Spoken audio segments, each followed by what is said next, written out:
estamos, mis hermosos seres conscientes? Es increíble cómo el episodio anterior terminó diciendo voy a dejar esto en puntitos suspensivos y estuvieron largos los puntitos suspensivos porque nos encontramos un año y medio después.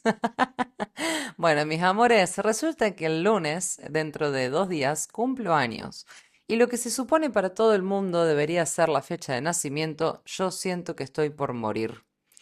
Y esto viene a colación de que este último año y medio en el que he dejado este podcast en puntitos suspensivos, se ha tratado de una transformación tan grande y de llegar a la cúspide de un salto cuántico tan grande y magnífico que me ha dado la oportunidad del universo de realizar, que hoy puedo tener un entendimiento mucho más completo, quizás más complejo de aquello que yo quería lograr transmitir en otro momento. Porque no se trata de que yo ya sepa todo lo que tengo que saber en la vida, se trata de que estoy completa porque todo lo que quiera hacer consciente ya existe dentro de mí en alguna parte de mi interior. Al tener esta sensación o aprender que nada nos falta, nos quitamos de encima la sensación de carencia, de que tenemos que conseguir algo que no tenemos y empezar a encarnar el conocimiento que sabemos que está dentro nuestro y aunque todavía no lo hayamos hecho consciente, la experiencia terrenal en la vida sirve justamente para detonar con sus escenarios, con sus ilusiones tridimensionales, para detonar con los vínculos, las circunstancias en las que nos encontramos, ese conocimiento que ya está dentro nuestro. El mundo, la realidad está al servicio para que podamos traer a la conciencia aquello que ya sabemos y que nuestro espíritu vino a ser consciente para liberarlo en este mundo, para ofrecerlo como regalo, para construirnos entre todos. Así que luego de muchos años de hacer consciente muchas cosas, hoy puedo tener un panorama mucho más completo de mí misma en cuanto al reconocimiento de todo el conocimiento que puedo llegar a alcanzar y ya no con esa hambre de comerme libros como tenía hace un año y medio atrás, no con esa hambre de querer conocer más afuera, de conquistar afuera, sino quizás con un anhelo de conquistarme adentro, de conocerme adentro, de ir cada vez más a las profundidades. Así que lejos de nacer, este lunes estoy más cerca de morir, una versión de mí que ya ha recorrido 27 años, casi 27 años, de construirme totalmente, de dejarme morir totalmente, para recién empezar a construir una versión de mí que yo misma elija a voluntad todos los días. Y un poquito de esto vamos a estar hablando hoy en el episodio de la muerte, porque en realidad la muerte de todo lo que consideramos que somos es en realidad el comienzo de la conciencia de todo lo que realmente somos. Así que no sé qué estás haciendo que todavía no te moriste.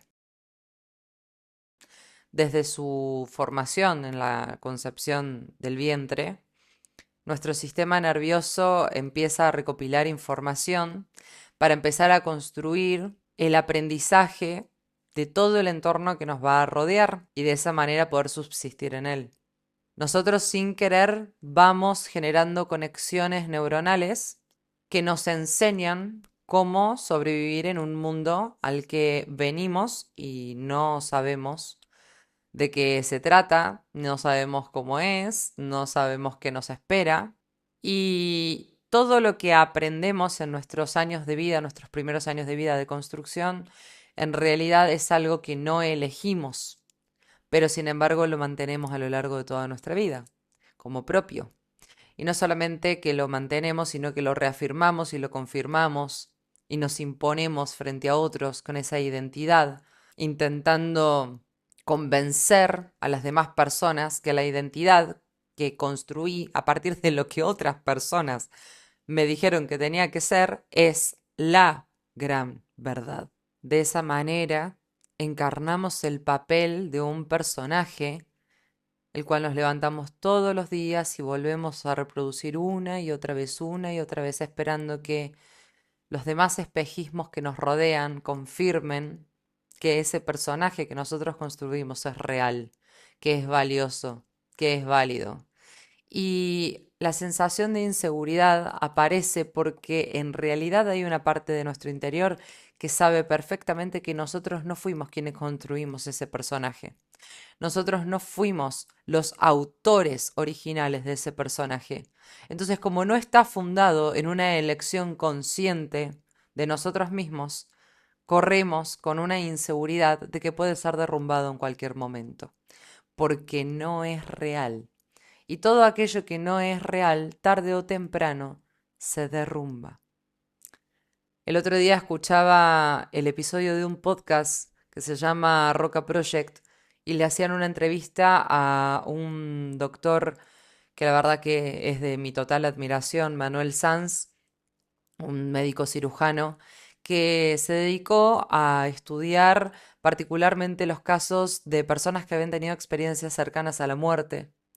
Y él hablaba mucho de esto, ¿no? Del personaje, de la construcción y que cuando nosotros en realidad logramos percibir un atisbo de lo que hay más allá de la experiencia corporal física, en realidad nos damos cuenta que el papel, el rol, el personaje que estamos cumpliendo acá está demasiado alejado de lo que realmente el espíritu quiere venir a expresar a este mundo. Les recomiendo porque la verdad que no tiene un minuto de desperdicio. Si quieren ver este episodio, se llama Vida después de la vida. Desde un lugar no alquímico, no metafísico, sino bastante cientificista. Y el mismo doctor lo aclara, que él lo hace desde su posición porque pasa por todas las aristas de la expresión de la conciencia y de cómo se ha intentado fundamentar la conciencia, que si bien es algo muy, muy difícil para la ciencia de demostrar, es algo también irrefutable de decir que existe y de alguna manera ese fenómeno se da y de alguna manera tenemos una experiencia subjetiva que no es repetible en ningún ser humano. Incluso cuando los seres humanos puedan tener las mismas experiencias, estar en los mismos lugares y estar viendo una misma realidad, las experiencias perceptivas de la misma son completamente diferentes. ¿Qué es lo que sucede con la muerte en este caso? Es que cada vez que nosotros vamos a revisar alguna estructura que está reafirmada en nuestra memoria en base a los primeros años de aprendizaje que hemos tenido en esta experiencia humana, el cerebro se siente en estado de supervivencia, porque cuando nosotros desaprendemos algo para volver a aprender una nueva cosa, literalmente una conexión neuronal está muriendo en ese momento. Hay algo que deja de existir en nuestro cerebro. Y el cerebro almacenó esa información, realizó esa conexión neuronal porque tenía un sentido, porque algo estaba intentando resolver en su subsistencia en esta tierra y en esta experiencia. El cerebro no quiere gastar un gramo de energía si no es necesario hacerlo. Entonces, todo lo que aprendió, lo aprendió y lo incorporó, porque en el momento que lo incorporó, servía para resolver alguna situación de existencia, alguna situación de experiencia.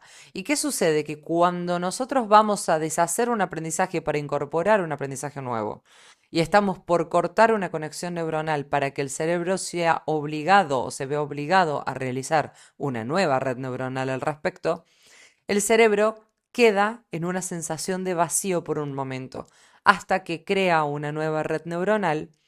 Ese pensamiento, esa estructura, esa conexión que hizo en algún momento para cubrir alguna necesidad, el cerebro interpreta ahora esta necesidad no está cubierta, estoy en un vacío y no sé qué hacer con esto. Ahí es cuando nos enfrentamos a la incertidumbre. Si yo no resuelvo esto de la manera en la que llevo acostumbrado años de mi vida, ¿qué otra manera existe, además de la conocida? El vacío, en realidad, no existe como tal, sino es todo aquello que todavía nuestro cerebro no ha percibido. Eso no quiere decir que no sea real, es un infinito de combinaciones de sucesos y de experiencias que nos esperan allá afuera en el mundo, pero hasta el momento que no lo presenciamos frente a nuestros ojos, eso es incertidumbre, es vacío. Pero en realidad el vacío no es la nada, es el potencial de infinitas posibilidades. La única manera de sobrevivir sin temerle a la incertidumbre es construir una versión de nosotros en la que estemos seguros que nosotros mismos la hemos construido. Porque si tenemos la garantía de que nosotros mismos hemos construido todo lo que somos, siempre vamos a sentir la seguridad de que podemos volver a construirnos una y otra vez. Cuando lo que somos no nos pertenece y no nos corresponde, o no lo elegimos a voluntad, eso quiere decir que si alguien más nos lo dio, alguien más nos lo puede arrebatar. Y necesitamos la confirmación de quienes somos todo el tiempo de manera abrumante. Pero si lo que somos o el rol que decidimos que vamos a encarnar en esta tierra es algo que nosotros construimos todos los días a elección y a conciencia, al siguiente día cuando nos volvamos a levantar vamos a tener la seguridad de que nos podemos seguir construyendo. Y ese control vuelve a nosotros, pero ya no es un control del exterior, ya no es un control que te domina y que te encarcela porque eventualmente vas a darte cuenta que no podés controlar absolutamente nada del entorno. Pero de lo único que podés tener control es de esa percepción y de la significación que decidís darle a eso que estás experimentando. Ponelo de esta manera. Decime si no sentís más gratificación cuando algo lo conseguís por tus propios medios en lugar de que cuando alguien más lo hace por vos. Decime si la sensación de autorrealización que te inunda no te llena el pecho, no te hace darle más sentido a tu vida. Lo mismo pasa con ser quienes somos. Cuando somos lo que alguien más dice que tenemos que ser, la validación siempre estará buscada afuera. Entonces siempre estaré esperando la confirmación de quién soy de alguien más. Y al principio puede ser la familia y luego con el tiempo los vínculos y las amistades y los grupos de pertenencia y las resonancias y el trabajo, un jefe, una pareja. Pero en cambio, cuando soy yo mismo quien se da la identidad que decide y elige expresar al mundo, eso me da la sensación de que yo mismo puedo darme todo lo que soy y lo que necesito, que yo mismo puedo completarme y desde esa completud, desde esa elección, desde esa libertad, encontrarme con otras personas, a compartirme, no a complementarme. Cuando yo busco en los demás, siempre voy a sentir la necesidad de completarme y que alguien venga a darme lo que yo no tengo, no dispongo. Si uno se encarcela en la personalidad que ha aprendido a encarnar, con carencias, con cosas que quizás le falta, como por ejemplo, si uno se aferra a que no, yo soy de esta manera, a mí me gustan estas cosas y estas cosas no me gustan y esto lo tengo y esto no lo tengo. Y me encasillo en que nunca más voy a hacer más que eso y me quedo solamente con esa percepción de mí, quiere decir que hay un montón de cosas de las cuales no dispongo, no tengo y tampoco estoy considerando que tengo el potencial de tener. Entonces, lo que no dispongo lo voy a buscar inconscientemente en otra persona para complementarlo, para que venga alguien a complementarme. Ahora, si yo me reconozco completo en una infinitud de potencialidades, en una infinitud de posibilidades de ser, si yo dejo de encarcelarme y considero que todo lo que necesito lo dispongo adentro mío y no tengo más que reconocerlo con la conciencia o traerlo a la conciencia y que lo que yo soy hoy puede cambiar, entonces yo ya no necesito que alguien más venga a darme algo que no tengo, porque yo lo puedo ser todo en potencia, porque reconozco la totalidad de las posibilidades adentro mío. Y desde ese lugar yo no me vinculo para completarme, no me vinculo para validarme, me vinculo para compartirme. Desde la libertad de quién soy, compartir la libertad de lo que es la otra persona. amarnos en libertad, sin yo sentir que tengo que ser la otra persona y que la otra persona no sienta que tiene que ser yo. El momento en que muere aquello que yo creía como lo único posible, es en realidad donde nacen millones de posibilidades de que las cosas puedan ser diferentes. Porque la muerte es donde todo comienza. Pero de todas maneras, esta es la verdad que yo logré construir hasta el día de hoy, con la experiencia que he tenido hasta el día de hoy. Esta es solo mi verdad. ¿Y la tuya? ¿Cuál es?